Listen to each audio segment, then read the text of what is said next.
بدر سے بات شروع ہوئی پارے کے شروع میں، اب پارا تکمیل کی طرف جائے گا، اور یہاں سے تبوک کا سفر ہے، کھڑی فصلیں ہیں، پورے سال کا سیزن لگا ہوا ہے، اور ایک کال آ گئی کہ آؤ ذرا تم اللہ کے راستے میں نکلو۔ یا ایھا الذین آمنوا ما لکم اذا قیل لکم انفروا فی سبیل اللہ ثاقلتم الی الارض اردیتم بالحیاۃ الدنیا من الآخرہ۔ چلو کوئی بات نہیں، فما متاع الحیات الدنیا فی الآخرۃ الا قلیل۔ اے ایمان والو، تمہیں کیا ہو گیا ہے کہ جب تم سے کہا جاتا ہے کہ چلو اللہ کے راستے میں کوچ کرو تو تم زمین سے لگے رہتے ہو، اخلد الی الارض ہو گئے، اپنے گھر کوٹھیاں بنگلے تجارتوں میں کھوئے رہتے ہو۔ کیا تم آخرت کے عوض دنیا کی زندگانی پر ہیچ گئے ہو؟ دنیا نظر آتی ہے اس لیے، آخرت چھپی بھی ہے اس لیے۔ سنو، دنیا کی زندگی تو آخرت کے مقابلے میں کچھ یوں ہی سی ہے، مچھر کا پر۔ کوئی کہہ دے مچھروں کے پروں پہ سیل لگی ہے تو بھاگ جائیں گے لینے کے لیے، اس طرح ہم دنیا کے پیچھے بھاگتے ہیں۔ اور آگے تھوڑی سی دھمکی 39، الا تنفروا يعذبكم عذابا الیما۔ اگر تم نے کوچ نہ کیا تو تمہیں اللہ تعالیٰ دردناک سزا دے گا اور تمہارے سوا اوروں کو بدل لائے گا، اور اگر ایسا ہو گیا تو یاد رکھو ولا تضروہ شیئا، تم اس کا کوئی نقصان نہیں کر سکتے، اور اللہ تعالیٰ ہر چیز پر قادر ہے۔ اور اگر تمہارے دل میں ہلکا سا خیال آ گیا نا، اچھا دیکھا نا میری ضرورت پڑ گئی ہے نا، میں نہ کروں گی تو یہ ہوگا، تو پھر کان کھول کر سن لو آیت 40، الا تنصروہ فقد نصرہ اللہ۔ یہ ہے جی رسول، پیارے رسول، سراج منیرہ۔ ذرا سے اس آیت کو پڑھتے وقت نبی صلی اللہ علیہ وسلم اور ابو بکر صدیق کو دیکھیے، اور دل میں دعا کریں کہ اللہ ہمیں رسالت کے تو نہیں، صدیقیت کے مقام پہ فائز کر دے۔ اگر تم ان کی یعنی نبی صلی اللہ علیہ وسلم کی مدد نہ کرو تو اللہ ہی نے ان کی مدد کی اس وقت جب کہ انہیں کافروں نے دیس سے نکال دیا تھا، دو میں سے دوسرا جبکہ وہ دونوں غار میں تھے، جب یہ اپنے ساتھی سے کہہ رہے تھے کہ غم نہ کر، اللہ ہمارے ساتھ ہے۔ بس جناب باری تعالیٰ نے اپنی طرف سے تسکین اس پر نازل فرما کر ان لشکروں سے ان کی مدد کی جنہیں تم نے دیکھا ہی نہیں۔ اس نے کافروں کی بات پست کر دی، اور بلند و عزیز تو اللہ تعالیٰ کا کلمہ ہی ہے۔ یہ ہے غلبہ اسلام پارے کا تیم۔ اللہ غالب ہے، حکمت والا ہے۔ اب بندہ سوچ میں پڑ جاتا ہے، یہ کیا ہو گیا؟ پیارے نبی نے تو اپنی جان ہتھیلی پہ رکھ کر ہجرت کی، ہم کہاں پڑے ہیں؟ آج آپ اور میں تو تقابل بھی نہیں کر سکتے۔ اس دور کے تقاضے، مقام صدیقیت کو دیکھیے۔ خوشی سے ابو بکر صدیق کی آنکھوں میں آنسو آ گئے کہ اللہ کے نبی کے ساتھ میں جاؤں گا۔ ان کو اپنی جان کیوں نہیں پیاری تھی؟ کیا ان کو اپنے مال کی فکر نہیں تھی؟ سونا چاندی گھروں میں رکھا ہوتا تھا، ساتھ لے کے نکل پڑے کہ آگے جائیں گے پتہ نہیں کیا حالات ملیں گے، کیا کریں گے، اسلام کے ساتھ کیا ہوں گے۔ اور بوڑھے باپ نابینا کو تھیلے میں پتھر بھر کے دے آئے کہ وہ خوش رہیں کہ چلو سونا چھوڑ گیا، بیٹا ہی گیا ہے۔ یہ واقعات سنیے، پڑھیے، ان آیتوں کی تفسیر سن لیجئے، خون گرم ہو جاتا ہے۔ لیکن ہمارا حال کیا ہے؟ ہمیں اپنی فکریں پڑتی ہیں، مجبوریاں بڑی، حالات نہیں اچھے، ابھی بچے چھوٹے، ابھی بچے بڑے، ابھی شادی ہونی، ابھی یہ، اب وہ کارے جہاں دراز سے اب میرا انتظار کر۔ اس لیے ذرا سی سختی، انفروا خفافا وثقالا، نکل کھڑے ہو جاؤ، ہلکے پھلکے ہو تو بھی اور بھاری بھرکم ہو تو بھی، یعنی آسان ہے نکلنا تو بھی نکلو، مشکل ہے تو بھی نکلو، اور راہ رب میں اپنے مال اور جان سے جہاد کرو، یہی تمہارے لیے بہتر ہے اگر تم میں علم ہو۔ یعنی جو سب کے لیے بہتر ہوگا وہی کرو، پھر یہ نہ کہہ دو کہ نہیں میرے سے نہیں اب گھر سے نکلا جاتا، اب میں نہیں نکل سکتی، اب میرے لیے مشکل ہے۔ اگر جلد وصول ہونے والا مال و اسباب ہوتا اور ہلکا سا سفر ہوتا تو یہ ضرور آپ کے پیچھے ہو لیتے، لیکن ان پر تو دوری اور دراز کی مشکل پڑ گئی۔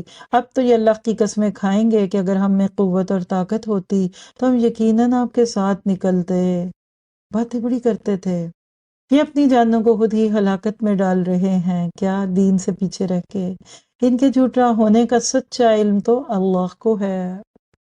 اللہ کے نبی بہت معصوم تھے، سمجھدار تھے، لیکن کننگ نہیں تھے۔ جو کوئی کہتا مان جاتے، اور لوگ آپ کے سامنے آ کے سچی جھوٹی باتیں کر کے سچے ہو جاتے۔ صحابہ کو کبھی کبھی بڑا غصہ بھی آتا تھا، دیکھو پیچھے سے کیا کہتے ہیں اور آپ کے سامنے کیا کہہ رہے ہیں۔ اس پہ اللہ نے کہا فَاللَّهُ عَنْ كَلِمَا زِنْتَ لَهُمْ، اللہ تجھے معاف فرما دے، تو نے انہیں کیوں اجازت دے دی؟ مومن بھولا بھالا ہوتا ہے، ایزی گوئنگ ہوتا ہے۔ اللہ اپنے نبی کو کہہ رہے ہیں کہ ذرا تھوڑا سا ان سے چھان پھٹک کر کے ان کو یہ رخصت دیا کریں، ایسے ہی چھٹی نہ دے دیا کریں۔ تو نے ان کو کیوں اجازت دے دی؟ بغیر اس کے کہ تیرے سامنے سچے لوگ کھل جائیں اور تو جھوٹے لوگوں کو بھی جان لے۔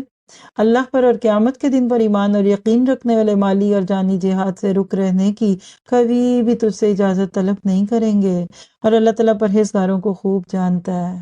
یعنی سچے لوگ کا بھی ساتھ نہیں چھوڑتے، نہ نبی کا، نہ آج دین کا کام کرنے والوں کا، کیونکہ ان کو پتا ہے کہ مقصد پیارا ہے۔ تو پھر کون اجازت مانگتے ہیں؟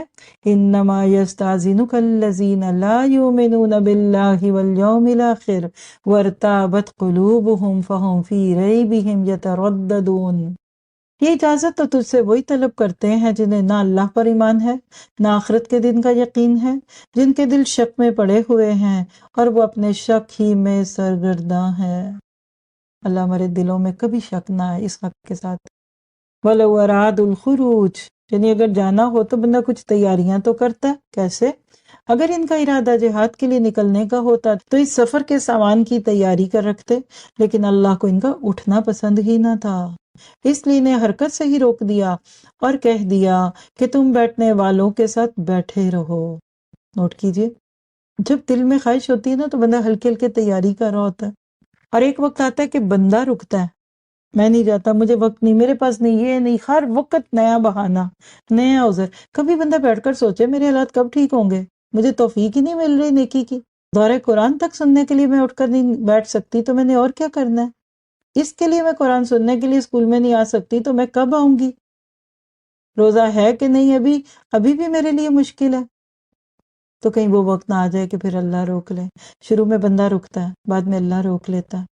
اور کچھ لوگوں کے نہ نکلنے سے لیڈر کا یعنی اللہ کے نبی کا اور مخلصین کا دل کھٹا نہ ہو، کیونکہ وَلَوْ أَرَادُوا الْخُرُوجَ کے بعد اللہ کیا فرماتے ہیں؟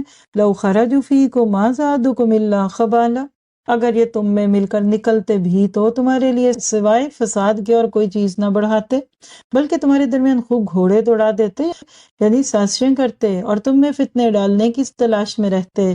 ان کے ماننے والے خود تم میں موجود ہیں، اور اللہ ان ظالموں کو خوب جانتا ہے۔ کیسے اللہ اپنے نبی کو خبریں دے دیتا تھا کہ آپ کے ارد گرد سارے ہی مخلص نہیں ہیں، کچھ فتنوں کے لیے، آزمائشوں کے لیے بھی آپ کے پاس آتے ہیں، اور یہ بات کوئی نئی نہیں ہے، بلکہ انہوں نے ایسے معاملات پہلے بھی چھیڑے تھے۔ کیسے؟ آئیے ذرا تدبر کرتے ہیں اور عمل کے نقطے لیتے ہیں۔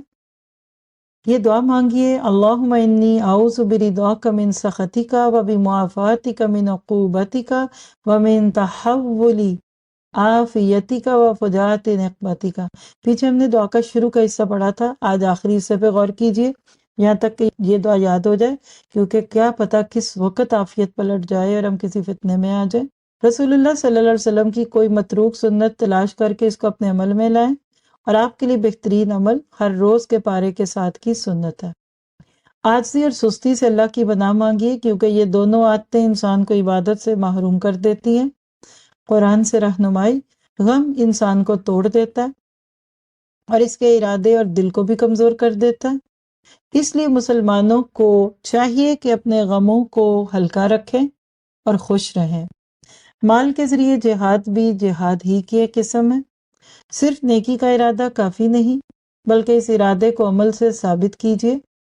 غور و فکر کی باتیں، آخرت کے آرام پر دنیا کے آرام کو ترجیح نہیں دینی، کیونکہ آخرت کا آرام دنیا میں تکلیف اور مشقت اٹھانے سے ہی ملتا ہے۔ ضرورت کے وقت جہاد سے پیچھے رہنا گناہ کبیرہ ہے، اکبر الکبائر میں سے ہے۔ حضرت ابوبکر صدیق رسول اللہ کے ساتھی اور صحابی ہونے میں سب سے زیادہ کامل تھے، اور کوئی دوسرا ان کی برابری نہ کر سکا۔ سوچئے گا کیوں؟ کیونکہ دینے والے تھے، لینے والے نہیں تھے۔